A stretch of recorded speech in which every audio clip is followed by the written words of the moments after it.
ಇನ್ನು ಮುಂದೆ ನಿಮ್ಮ ನೆಚ್ಚಿನ ಧಾರಾವಾಹಿಗಳ ಫುಲ್ ಎಪಿಸೋಡ್ಗಳು ಸನ್ ನೆಕ್ಸ್ಟ್ ಆಪ್ನಲ್ಲಿ ಮಾತ್ರ.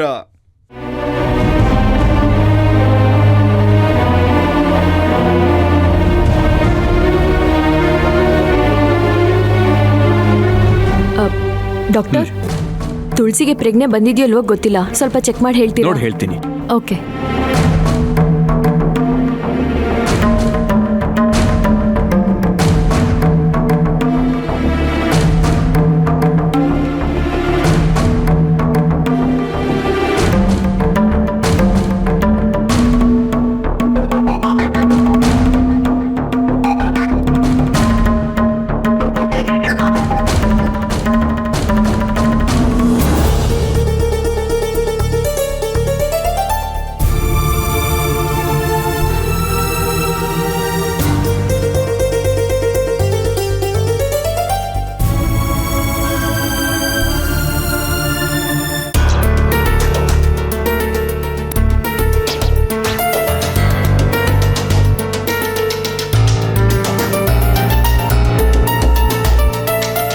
ಇದೇನಿದು, ತುಳಸಿ ಅಕ್ಕ ಆಸ್ಪತ್ರೆಯಲ್ಲಿದ್ದಾಳಲ್ಲ, ಏನಾಯ್ತು?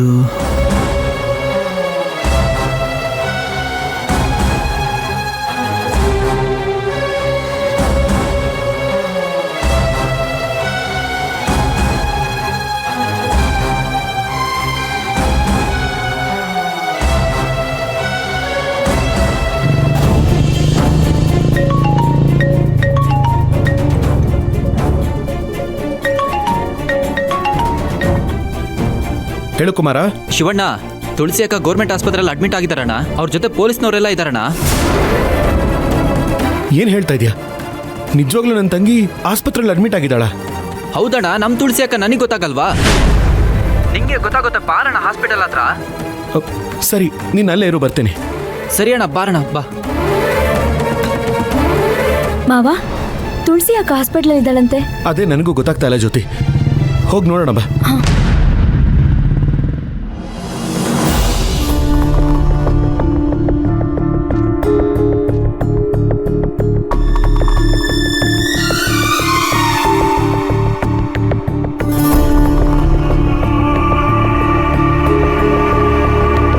ಏನಮ್ಮ, ಈಗ ಹೊಟ್ಟೆ ನೋವೆಲ್ಲ ಕಮ್ಮಿ ಆಗಿದೆಯಮ್ಮ? ನರ್ಸ್, ಐವಿನೆಲ್ಲ ಡಿಸ್ಕನೆಕ್ಟ್ ಮಾಡಿ. ಸರಿ sir.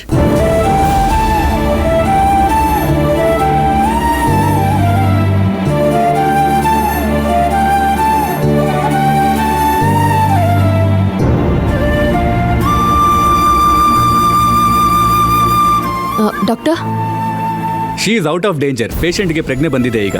Thank you doctor, thank you so much. Okay, phone ಕೊಡಿಲಿ.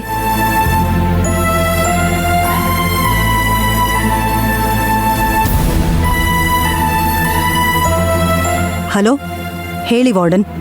Madam, ತುಳಸಿಗೆ ಪ್ರಜ್ಞೆ ಬಂದಿದೆ. ಡಾಕ್ಟರು ಔಟ್ ಆಫ್ ಡೇಂಜರ್ ಅಂತ ಹೇಳಿದ್ದಾರೆ. ಸದ್ಯ ನನಗೆ ಇವಾಗ ಜೀವ ಬಂದಂಗಾಯ್ತು. ಸರಿ, ನೀವೊಂದು ಕೆಲಸ ಮಾಡಿ, ಡಾಕ್ಟರ್ ಹತ್ರ ನಾನು ಹೇಳ್ದೆ ಅಂತ ಹೇಳಿ ಆ ಊಟದಲ್ಲಿ ವಿಷ ಮಿಕ್ಸ್ ಆಗಿದೆ ಅಂತ ರಿಪೋರ್ಟ್ನ ಸಾಧಾರಣ ಹೊಟ್ಟೆ ನೋವು ಅಂತ ಚೇಂಜ್ ಮಾಡಕ್ಕೆ ಹೇಳಿ. ಹಾಗೆ ಕೇಸ್ನ ಕ್ಲೋಸ್ ಮಾಡಕ್ಕೆ ಹೇಳಿ. Okay madam.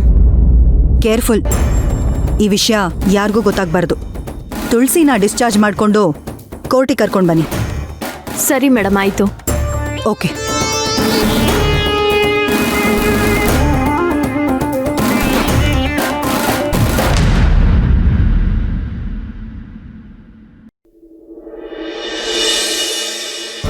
ಡಾಕ್ಟರ್, ಒಂದು ರಿಕ್ವೆಸ್ಟು. ವಿಷದಿಂದ ಹೀಗಾಯ್ತು ಅನ್ನೋ ಬದಲು ಸಾಧಾರಣ ಹೊಟ್ಟೆ ನೋವಿಂದ ಹೀಗಾಯ್ತು ಅಂತ ಒಂದು ರಿಪೋರ್ಟ್ ಕೊಡ್ಬೋದಾ? ಇದು ನಮ್ಮ ಜೈಲರ್ ಅವ್ರ ಪರ್ಸ್ನಲ್ ರಿಕ್ವೆಸ್ಟು.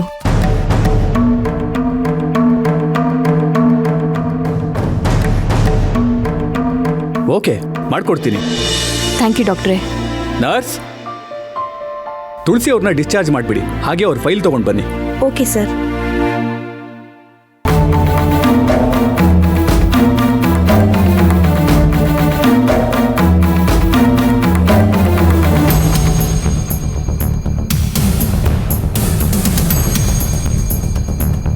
ಆಯಿತು, ನೀವು ತುಳಸಿ ಅವ್ರನ್ನ ಕರ್ಕೊಂಡು ಹೋಗ್ಬೋದು. ಥ್ಯಾಂಕ್ ಯು ಡಾಕ್ಟ್ರೇ, thank you so much. Madam, ನೀವು ಹೋಗ್ಬೋದು.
ಇಂದ್ರ, ತುಳಸಿ ಎಲ್ಲೋ ಇನ್ನೂ ಬರಲೇ ಇಲ್ಲ. ಶಿವರಾಜು ಜ್ಯೋತಿ ಇನ್ನೂ ಬರಲೇ ಇಲ್ಲ. ಕೇಸ್ ಇವತ್ತೇನಾ? ಇವತ್ತೇ ಅಮ್ಮ. ಒಂದು ಸ್ವಲ್ಪ ಹೊತ್ತಿರು, ಬರ್ಬೋದು, ನೋಡೋಣ.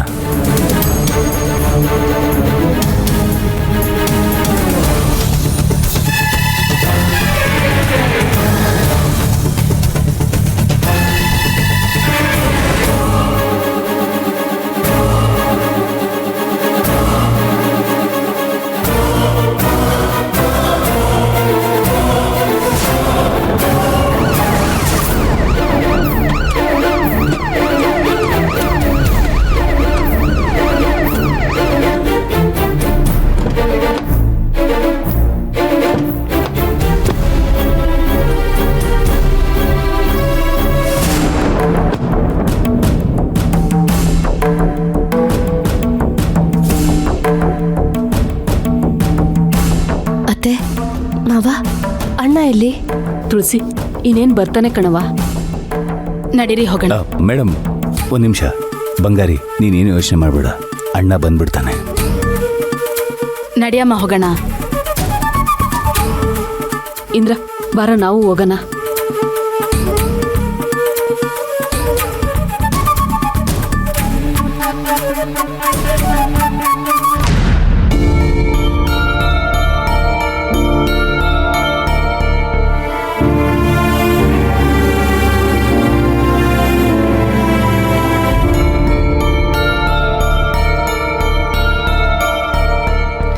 ಅಯ್ಯೋ, ಇನ್ನೂ ಅಣ್ಣ ಬರ್ಲಿಲ್ವಲ್ಲ?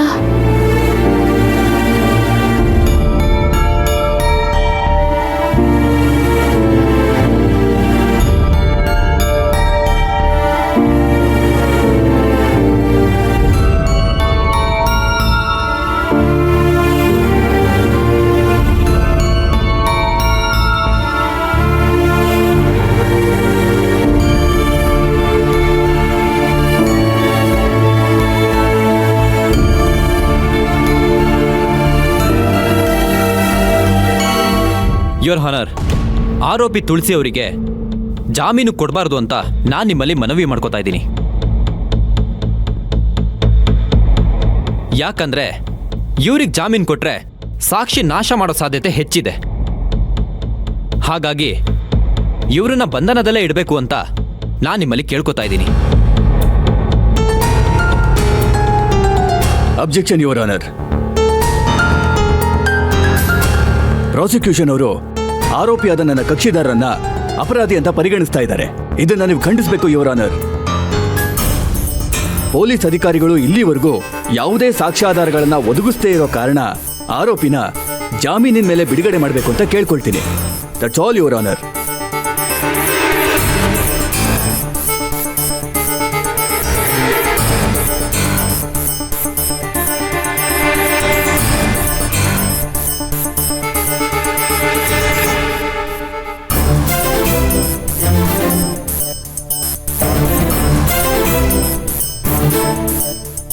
ಇದುವರೆಗೂ ನ್ಯಾಯಾಲಯ ಎರಡೂ ಕಡೆಯ ವಾದ ಪ್ರತಿವಾದಗಳನ್ನು ಆಲಿಸಿ ಸಾಕ್ಷ್ಯಾಧಾರಗಳನ್ನು ಪರಿಶೀಲಿಸಿದ ನಂತರ ತುಳಸಿಯವರು ಅಭಿಯನ್ನು ಕೊಲೆ ಮಾಡೋದಕ್ಕೆ ಯಾವುದೇ ಸಾಕ್ಷ್ಯಾಧಾರಗಳು ದೊರಕಿಲ್ಲದಿದ್ದರೂ ಸಹ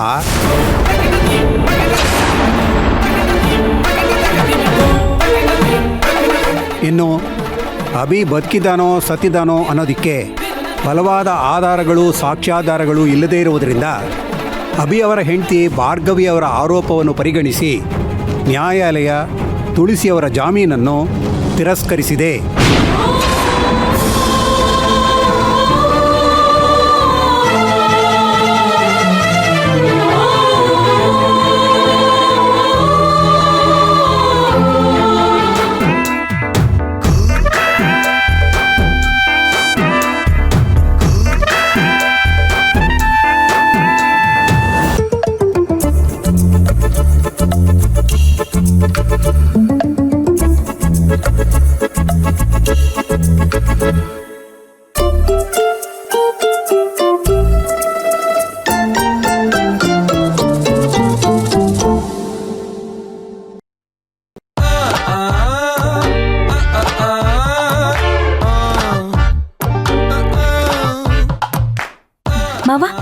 ಸ್ವಲ್ಪ ಅನ್ನ ಬಡ್ಲಾ? ಅಮ್ಮ ತಾಯಿ ಸಾಕಮ್ಮ, ಈ ತಟ್ಟೆಯಲ್ಲಿ ಹಾಕಿರೋ ಅನ್ನನೇ ತಿನ್ನೋದಕ್ಕಾಗ್ತಿಲ್ಲ. ತಟ್ಟೆಯಲ್ಲಿ ಹಾಕಿರೋ ಅನ್ನನ ವೇಸ್ಟ್ ಮಾಡಬಾರ್ದಲ್ಲ ಅಂತ ತಿಂತಾ ಇದ್ದೀನಿ ಅಷ್ಟೇ. ಆದರೆ ಇದಕ್ಕೆ ಮೇಲೆ ನನ್ನ ಕೈಯಲ್ಲಿ ತಿನ್ನೋದಕ್ಕಾಗಲ್ಲ. ಮಾವ, ಪರವಾಗಿಲ್ಲ, ತಟ್ಟಲ್ಲಿ ಕೈ ತೊಳಿಬೇಡಿ, ಅನ್ನ ವೇಸ್ಟ್ ಆಗುತ್ತೆ. ಆಚೆ ಕೈ ತೊಳ್ಕೊಳ್ಳಿ, ನಾನೇ ಕ್ಲೀನ್ ಮಾಡ್ತೀನಿ.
ಶಿವರಾಜ್ ಊಟ ಮಾಡೋ ಎಲೆಯಲ್ಲಿ ನೀನು ಊಟ ಮಾಡ್ಬೇಕಮ್ಮ.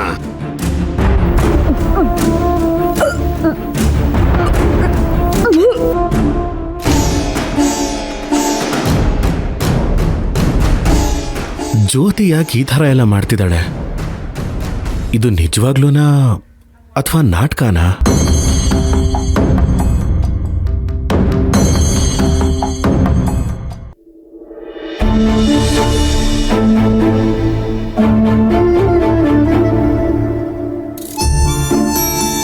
ನಿಮ್ ಪ್ರಕಾರ ಇದನ್ನ ತಿನ್ಬಾರ್ದು, ನನ್ನ ಪ್ರಕಾರ ಇದು ದೇವರಿಗಿಟ್ಟಿದ್ದ ನೈವೇದ್ಯ. ಇವಾಗಲಾದ್ರೂ ನನ್ನನ್ನ ನಂಬಿ ಮಾವ. ನಂಬಿ ಮೋಸ ಹೋಗೋದ್ರ ಬದಲು ನಮ್ಮ ಪಾಡಿಗೆ ನಾವಿರೋದೇ ಒಳ್ಳೇದು ಜ್ಯೋತಿ.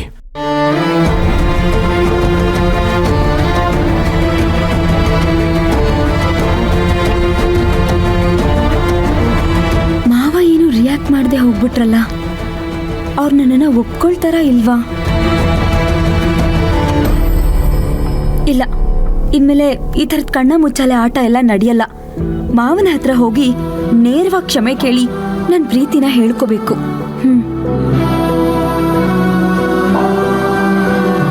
ಚಂದ್ರಿಕಾ, ಇಲ್ಲಿ ನಡೀತಿರೋದನ್ನೆಲ್ಲ ನೋಡ್ತಾ ಇದ್ರೆ ಜ್ಯೋತಿ ಹೇಳ್ದಾಗೆ ನಮ್ಮನೇಲೂ ಬೆಳಕು ಮೂಡೇ ಮೂಡುತ್ತೆ. ಹಂಗೇನಾದ್ರೂ ಆಗ್ಬಿಟ್ರೆ ನಾನು ನಮ್ಮ ಕೆಂಪಮ್ಮಂಗೆ ಬೆಲ್ಲದ ಆರತಿನೇ ಮಾಡಿಸ್ಬಿಡ್ತೀನಿ.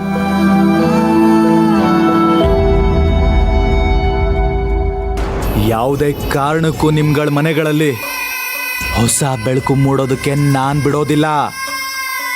ನನ್ನ ಜೀವನನ ಹಾಳು ಮಾಡಿ ನೀವುಗಳೆಲ್ಲ ತಣ್ಣಗಿರ್ಬೇಕು ಅಂತ ಅನ್ಕೊಂಡಿದ್ದೀರಾ? ಅದು ಯಾವುದೇ ಕಾರಣಕ್ಕೂ ಸಾಧ್ಯ ಇಲ್ಲ. ಈ ಅಭಿ ಸುಮ್ಮನೆ ಇದ್ರನೆ ಬಿಡಲ್ಲ. ಇನ್ನು ನನ್ನ ಕೆಣಕಿ ಕೆಡವಿ ಹೊಡೆದ್ರೆ ಸುಮ್ಮನೆ ಬಿಟ್ಬಿಡ್ತೀನಾ? ನಾನು ಜೈಲಿಂದ ತಪ್ಪಿಸ್ಕೊಂಡು ಬಂದಾದ್ರೂ ನಿಮ್ಗಳ ನೆಮ್ಮದಿನ ಹಾಳು ಮಾಡ್ತೀನಿ. ನಿಮ್ಗಳ ಜೀವನನ ಸರ್ವನಾಶ ಮಾಡ್ತೀನಿ.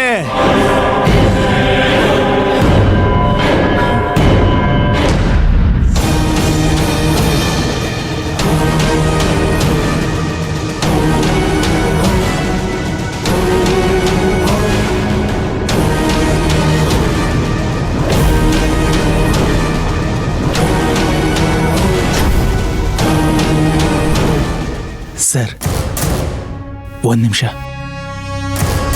ಸ್ವಲ್ಪ ಹತ್ರ ಬನ್ನಿ ಸರ್. ಸರ್, ನಾನಿಲ್ಲಿಂದ ಎಸ್ಕೇಪ್ ಆಗೋದಕ್ಕೆ ನೀವು ಹೆಲ್ಪ್ ಮಾಡಿದ್ರೆ ನಾನು ನಿಮಗೆ ಕೇಳ್ದಷ್ಟು ಹಣ ಕೊಡ್ತೀನಿ. ನನಗೆ ಲಂಚ ಕೊಡೋಕೆ ಬಂದರೆ ನಿನಗೆ 2 ವರ್ಷ ಶಿಕ್ಷೆ ಇನ್ನೂ ಹೆಚ್ಚಿಗೆ ಆಗುತ್ತೆ. ಪರವಾಗಿಲ್ವಾ?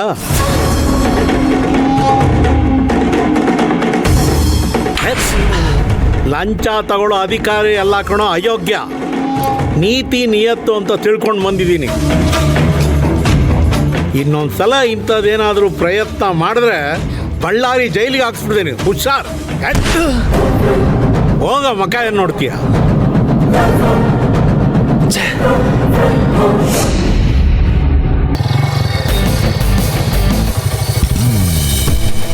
ಚಿಂತಾತ ಜಿತ ಜಿತ ಚಿಂತಾತ ಚಿಂತಾತ ಜಿತ ಜಿತ.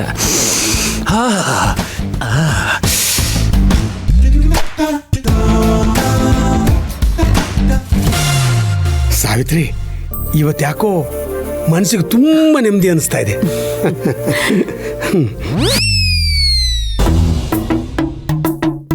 ಅಯ್ಯಯ್ಯೋ, ಅಪ್ಪ ಅಮ್ಮ ಇಲ್ಲೇ ಬಾಗ್ಲ ಹತ್ರ ನಿಂತ್ಕೊಂಡು ಮಾತಾಡ್ತಾ ಇದ್ದಾರಲ್ಲ. ಈಗೇನಾದ್ರೂ ಇದು ಇವ್ರ ಕಣ್ಣಿಗೆ ಬಿದ್ದುಬಿಟ್ರೆ ಮುಗೀತು ನನ್ನ ಕತೆ. ಮಲ್ಲಿಗೆ ಹೂವು ನೋಡಿ ಕಿಂಡಲ್ ಮಾಡೋದಂತೂ ಗ್ಯಾರಂಟಿ. ಏನ್ ಮಾಡ್ಲಿ ಈಗ ನಾನು?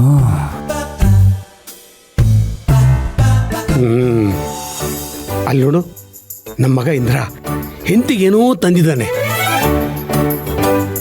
ಒಳಗೆ ಬಂದರೆ ನಮಗೆ ತೋರಿಸ್ಬೇಕಾಗತ್ತಲ್ಲ ಅಂತ ಅಲ್ಲೇ ನಿಂತ್ಕೊಂಡು ಪ್ಲಾನ್ ಮಾಡ್ತಾವನೆ. ಒಳಗೆ ಬರ್ಲಿರು, ಚೇಡಿಸ್ಬಿಡೋಣ. ರೀ ಬೇಡ, ಸುಮ್ಮನೆ ಇರ್ರಿ. ನಿನಗೆ ಗೊತ್ತಾಗಲ್ಲ, ಅವ್ನು ಬರಲಿ, ನೀನು ನಡಿ.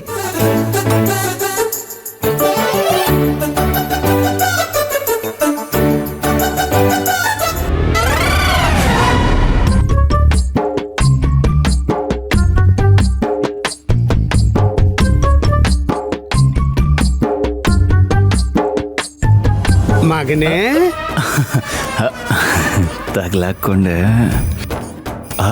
ಓ ಅಪ್ಪ ಅಮ್ಮ ಇಬ್ರು ಇಲ್ಲೇ ಇದ್ದೀರಾ? ಹೂನಪ್ಪ, ನಾವಿಬ್ರು ಇಲ್ಲೇ ಇದ್ದೀವಿ. ನೀ ನಮ್ಮನ್ನು ನೋಡ್ಲೇ ಇಲ್ಲ ಅಲ್ವಾ? ಅಯ್ಯೋ ಅಪ್ಪ, ನಿಮ್ಮಿಬ್ರನ್ನ ನಾನು ನೋಡ್ಲೇ ಇಲ್ಲ. ನಾನು ಹೇಳಿಲ್ವಾ ಸಾವಿತ್ರಿ, ಮಗ ನಮ್ಮನ್ನು ನೋಡ್ಲೇ ಇಲ್ಲ. ನೋಡಿದ್ರೆ ಈ ಕದ್ದು ಮುಚ್ಚಿ ಹೋಗ್ತಿದ್ನಾ? ಹೌದು ಹೌದು, ನೀವು ಸುಮ್ಮನೆ ಇರ್ರಿ. ಮಗನೇ, ನೀನು ಹೋಗಪ್ಪ. ಸರಿ ಅಮ್ಮ. ಮಗನೇ.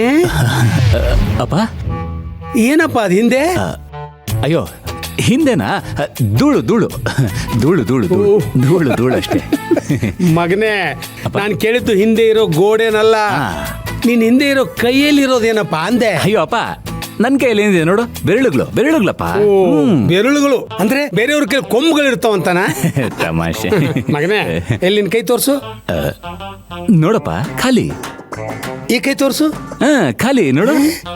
ಎರಡು ಕೈ ತೋರ್ಸು.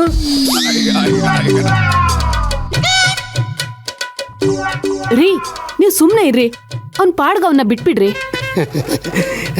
ಈ ಎರಡು ಕೈ ತೋರ್ಸು ಮಗನೇ. ಅಪ್ಪ ಅಮ್ಮ ಇದೆ. ಸಾವಿತ್ರಿ, ನೋಡ್ದಾ ನಮ್ಮ ಮಗ ನಮ್ಗೆ ಯಾಮರ್ಸಿ ಏನೋ ತಗೊಂಡು ಹೋಗ್ತಾ ಇದ್ದಾನೆ. ಅಯ್ಯೋ ಅಪ್ಪ, ಯಾಮಾರ್ಸಿ ಏನು ತಗೊಂಡು ಹೋಗ್ತಿಲ್ಲಪ್ಪ. ಅದು ಮಗನೇ, ನಿನ್ನ ವಯಸ್ಸು ದಾಟಿದ ಮೇಲೇನೆ ನಾನು ಅಪ್ಪ ಆಗಿರೋದು. ನೀನು ಬರೀ ಒಂದು ಮಳ ಹೂ ತಗೊಂಡು ಹೋಗ್ತಾ ಇದೀಯಾ. ನಾನು ನಿನ್ನ ವಯಸ್ಸಲ್ಲಿ ಬುಟ್ಟೆ ಹೂ ತಗೊಂಡು ಹೋಗ್ತಿದ್ದೆ ಅಲ್ವಾ ಸಾವಿತ್ರಿ? ನೀವು ಸುಮ್ಮನೆ ಇರ್ರಿ. ಮಗನೇ, ನೀನು ಹೋಗು. ಅಮ್ಮ ಬಾಯ್. ಅಮ್ಮ ಅಪ್ಪ ಬಾಯ್. ಬಾಯ್ ಬಾಯ್. ಆಯ್ತು.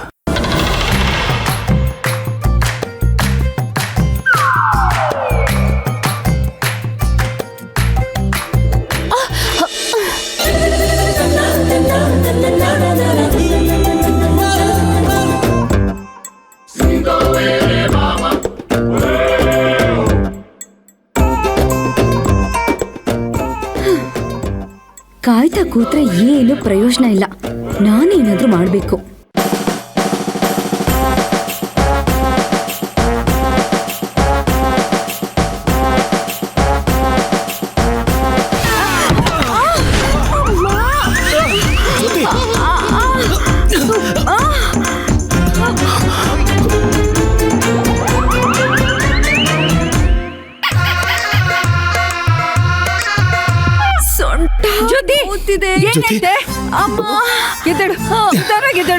ನಿಧಾನವಾಗಿದ್ದೇಳು.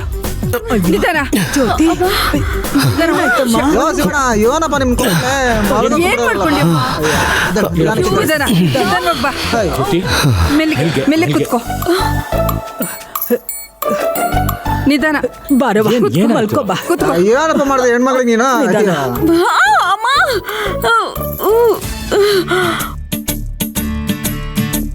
ನಿಧಾನ ಕಣೆ ಮೊಮ್ಮಗನೆ, ನಿನ್ಗೆ ನಿಮ್ ತಾತನ್ ತರಾನೇ ಅವಸರ ಜಾಸ್ತಿ. ಏ ಅಜಯ್, ಗೊತ್ತಿಲ್ಲದೆ ಏನೇನೋ ಮಾತಾಡ್ಬೇಡ, ಸುಮ್ನಿರು ನೀನು. ಸುಮ್ಮನೆ ಪ್ಲಾಸ್ ಕಟ್ಗೆಲ್ಲ ಹೋಗ್ಬೇಡ ನೀನು. ಅಯ್ಯೋ ಎಲ್ಲ ಸ್ವಲ್ಪ ಸುಮ್ಮನೆ ಇರ್ತೀರಾ? ಕೆಂಪ ಹೋಗಿ ಸ್ವಲ್ಪ ಎಣ್ಣೆ ತಗೊಂಡ್ ಬಾ ಹೋಗು. ನನ್ನ ಜೀವನ ಎಲ್ಲ ಎಣ್ಣೆ ತರದ ಆಗ್ಬಿಡ್ತು. ಸೊಂಟ ನೋಯ್ತಿದೆ. ಸ್ವಲ್ಪ ತಡ್ಕೊಳ್ಳೆ, ಏನಾಗಲ್ಲ. ಬೇಗ ಬಾರೋ. ಬೇಗ ಬಾ, ಕೊಡಿಲಿ.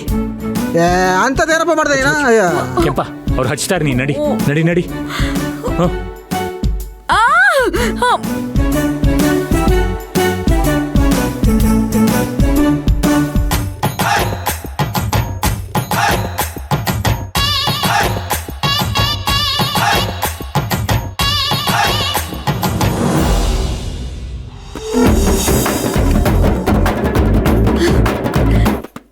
ಏನು ಆಗಲ್ಲಮ್ಮ, ಸ್ವಲ್ಪ ತಡ್ಕೋ, ಬೇಗ ವಾಸಿ ಆಗತ್ತೆ.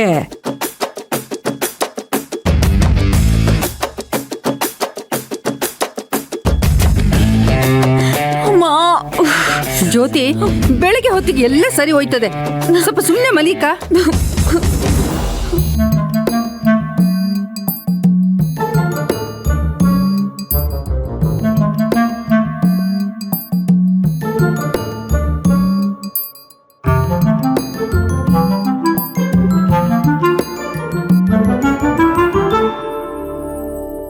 ಮೊಮ್ಮಗನೇ, ಸೊಂಟ ನೋವು ಕಮ್ಮಿ ಆಗೋವರೆಗೂ ಅದು ಇಲ್ಲ ಇದು ಇಲ್ಲ, ತಿಳಿತಲ್ಲ?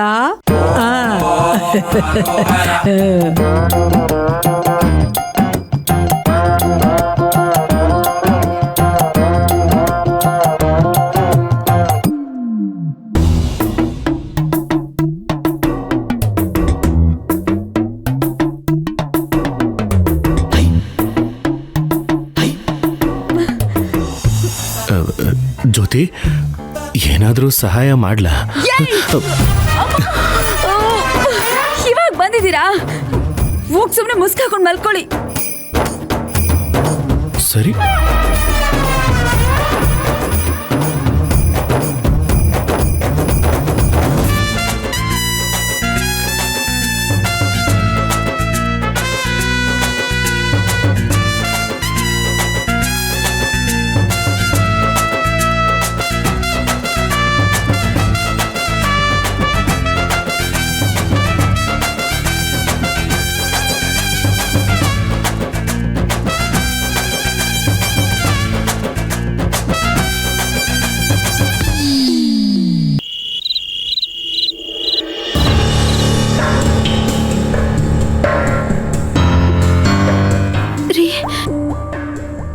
ಜೈಲಲ್ಲಿ ಹೇಗಿದ್ದೀರಾ ರೀ ನೀವು? ನಿಮ್ಮನ್ನು ಬಿಟ್ಟು ನಂಗೆ ಬದುಕಕ್ಕೆ ಆಗ್ತಿಲ್ಲ ರೀ. ಬೇಗ ವಾಪಸ್ ಬಂದ್ಬಿಡ್ರಿ ಪ್ಲೀಸ್. ಪ್ಲೀಸ್ ವಾಪಸ್ ಬಂದ್ಬಿಡ್ರಿ. ನಿಜವಾಗ್ಲೂ ನಿಮ್ಮನ್ನು ಬಿಟ್ಟು ಬದುಕೋ ಶಕ್ತಿ ಇಲ್ಲ ರೀ. ನನ್ನನ್ನು ಬಿಟ್ಟು ದೂರ ಹೋಗಬೇಡಿ ಪ್ಲೀಸ್, ಬೇಗ ಬಂದ್ಬಿಡಿ. ಭಾರ್ಗವಿ, ಭಾರ್ಗವಿ, ಯಾಕೆ ಏನೇನೋ ಕನ್ವರ್ಸ್ತಾ ಇದೆಯಾ? ಅಮ್ಮ, ನಂಗೆ ಆಗ್ತಿಲ್ಲ ಅಮ್ಮ. ನನ್ಗೆ ಅವ್ರನ್ನ ಬಿಟ್ಟು ಬದುಕೋ ಶಕ್ತಿ ಇಲ್ಲ. ನನ್ನ ಕನ್ಸಲ್ಲಿ ಮನ್ಸಲ್ಲಿ ಎಲ್ಲ ಅವರೇ ತುಂಬಿಕೊಂಡಿದಾರಮ್ಮ. ಪಾಪ ಅಮ್ಮ, ಅವರು ಜೈಲಲ್ಲಿ ಅದೆಷ್ಟು ಕಷ್ಟಪಡ್ತಿದ್ದಾರೋ, ಅಲ್ಲಿ ಹೇಗೆ ಬದುಕ್ತಿದ್ದಾರೋ ಗೊತ್ತಾಗ್ತಿಲ್ಲ ಅಮ್ಮ. ಹೌದು ಕಣೆ, ಆದ್ರೆ ನಾವು ತಾನೇ ಏನ್ ಮಾಡಕ್ಕಾಯ್ತದೆ ಹೇಳು? ನನ್ನ ಜೀವನ ಹಾಳು ಮಾಡಿ ಆ ಇಂದ್ರ, ಶಿವರಾಜು, ತುಳಸಿ ಇವರೆಲ್ಲರೂ ನೆಮ್ಮದಿಯಾಗಿ ಖುಷಿಯಾಗೇ ಇದ್ದಾರಮ್ಮ. ಆದ್ರೆ ನಾನ್ ಮಾತ್ರ ಅಳ್ತಾನೆ ಇದ್ದೀನಿ, ಗೋಳಾಡ್ತಾನೆ ಇದ್ದೀನಿ. ಯಾಕಮ್ಮ ನಮ್ಮಿಂದ ಅವ್ರಿಗೇನು ಮಾಡಕ್ ಆಗ್ತಿಲ್ಲ? ಮಾಡೋ ಟೈಮ್ ಬಂದಾಗ ಮಾಡೋಣ ಬಿಡೆ. ನೀನು ಸುಮ್ಕೆ ಏನೇನೋ ಯೋಚನೆ ಮಾಡ್ಕೊಂಡು ನಿನ್ನ ಆರೋಗ್ಯನ ಹಾಳು ಮಾಡ್ಕೊಂಬೇಡ. ಆ ಅಭಿ ವಾಪಸ್ ಬಂದು ನಿನ್ ಜೊತೆ ಸಂಸಾರ ಮಾಡ್ತಾನೆ ಅನ್ನೋ ನಂಬಿಕೆ ಅಂತೂ ನನ್ಗಿಲ್ಲ ಕಣೆ. ಅಮ್ಮ, ನೀನೇ ಈ ರೀತಿ ಹೇಳ್ಬಿಟ್ರೆ ನಾನೇನಮ್ಮ ಮಾಡ್ಲಿ? ಅಭಿನೇ ಹೇಳಲಿಲ್ವೇನೆ ನನಗ್ ಶಿಕ್ಷೆ ಆಗೇ ಆಯ್ತದೆ ಅಂತ? ಇಲ್ಲ ಅಮ್ಮ, ಈಶ್ವರ್ಯತೆ ಜಾಮೀನ್ಗೋಸ್ಕರ ಒದ್ದಾಡ್ತಿದಾರಲ್ವಾ, ಅವ್ರನ್ನ ಹೇಗಾದ್ರೂ ಅವರು ಖಂಡಿತ ಬಿಡಿಸ್ಕೊಂಡು ಬರ್ತಾರಮ್ಮ. ಲೇ, ಅವನು ವಾಪಸ್ ಬಂದ್ರು ಅವನ ಜೊತೆ ಸಂಸಾರ ಮಾಡಕ್ಕಾಯ್ತದೇನೆ? ಅವನ ಮಕ್ಕ ನೋಡಿರೆ ಎಂಥವ್ರಿಗೂ ಭಯ ಆಗೋಯ್ತದೆ. ನೋಡೆ, ಅಭಿ ಹೇಳೋದನ್ನೇ ನಾನು ಹೇಳ್ತಾ ಇವ್ನಿ. ನೀನು ನಿನ್ನ ಹೊಟ್ಟೆಲಿರೋ ಮಗುನ ತೆಗೆಸ್ಕೊಂಡು ನೀನು ಬ್ಯಾರೆ ಜೀವನ ನೋಡ್ಕೋ. ಅಮ್ಮ ನೋಡೆ ಭಾರ್ಗವಿ, ನಾನು ನಿನ್ನ ಒಳ್ಳೇದಕ್ಕೆ ಹೇಳ್ತಾ ಇವ್ನಿ. ನಾನು ಹೆಂಗಾರ ಮಾಡಿ ಅಭಿ ಆಸ್ತಿನ ನಿನಗೆ ಬರಂಗ್ ಮಾಡ್ತೀನಿ. ನೀನು ಬ್ಯಾರೆ ಮದುವೆ ಮಾಡ್ಕೋ. ಈ ಕಡೆ ಆಸ್ತಿನೂ ಸಿಗ್ತದೆ, ನಿನಗೆ ಬ್ಯಾರೆ ಜೀವನನೂ ಸಿಗ್ತದೆ. ಏನಮ್ಮ ನೀನು ಈ ತರ ಎಲ್ಲ ಮಾತಾಡೋದಿಕ್ಕೆ ನಿನ್ ಮನ್ಸಾದ್ರೂ ಹೇಗಮ್ಮ ಒಪ್ತಿದೆ? ಹೊಟ್ಟೆಲಿ ಮಗುನೇ ಇಲ್ದಿರೋಳು ಹೊಟ್ಟೆಲ್ ಮಗು ಇದೆ ಅಂತ ಮೆರೆದಾಡ್ತಿದ್ದಾಳೆ. ಆದ್ರೆ ನನಗೆ ಹೊಟ್ಟೆಲಿರೋ ಮಗುನ ತೆಗ್ಸು ಅಂತಿದ್ಯಲ್ಲಮ್ಮ. ನಿನ್ಗೆ ನಿನ್ ಮೊಮ್ಮಗು ಮೇಲೆ ಸ್ವಲ್ಪನೂ ಪ್ರೀತಿನೇ ಇಲ್ವಾ ಅಮ್ಮ? ಏ, ನನಗೆ ಮೊದಲು ಮಗಳು ಕಣೆ, ಆಮೇಲೆ ಮೊಮ್ಮಗು.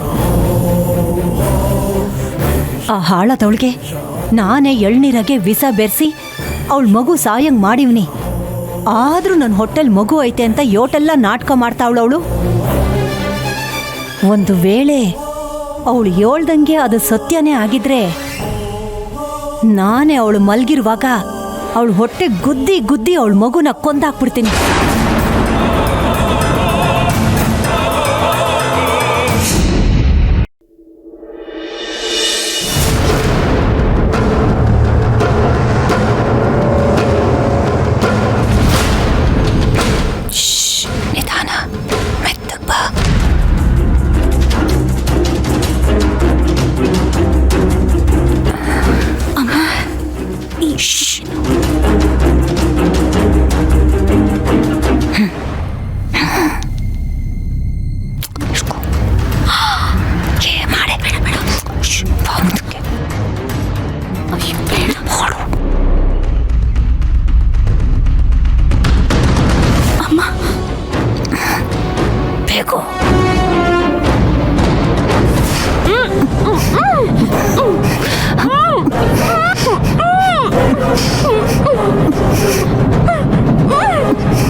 ಅಯ್ಯಯ್ಯೋ ಅಯ್ಯಯ್ಯೋ, ನನ್ನ ಮೊಮ್ಮಗು, ನನ್ನ ಮೊಮ್ಮಗು.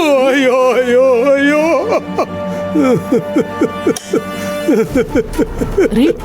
ಯಾಕ್ರಿ, ಏನಾಯ್ತು? ಸಾವಿತ್ರಿ, ನನ್ನ ಮೊಮ್ಮಗು ಇಲ್ಲ ಇಲ್ಲ, ನನ್ನ ಮೊಮ್ಮಗ್ಗೆ ಏನು ಆಗಕ್ ಬಿಡಬಾರ್ದು.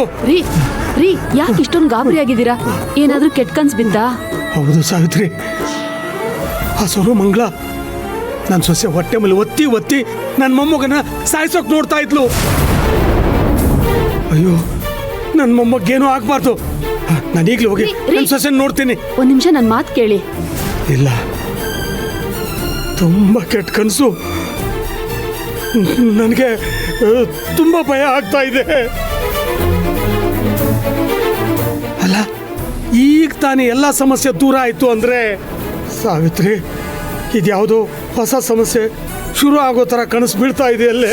ರೀ, ಚಿಂತೆ ಮಾಡಬೇಡಿ, ಹಂಗೆಲ್ಲ ಏನೂ ಆಗಲ್ಲ. ದೇವ್ರನ್ನ ನೆನ್ಸ್ಕೊಂಡು ಮಲ್ಕೊಳ್ಳಿ. ಪಾಪ ಭಗವಂತ, ನನ್ನ ಮೊಮ್ಮಗನ ಸುರಕ್ಷಿತವಾಗಿ ನನ್ನ ಕೈ ಕೊಟ್ಬಿಡಪ್ಪ. ಅವನೇ ನನ್ನ ಜೀವ, ನನ್ನ ಜೀವ. ವೀರಭದ್ರ ಸ್ವಾಮಿ, ಕಾಪಾಡಪ್ಪ.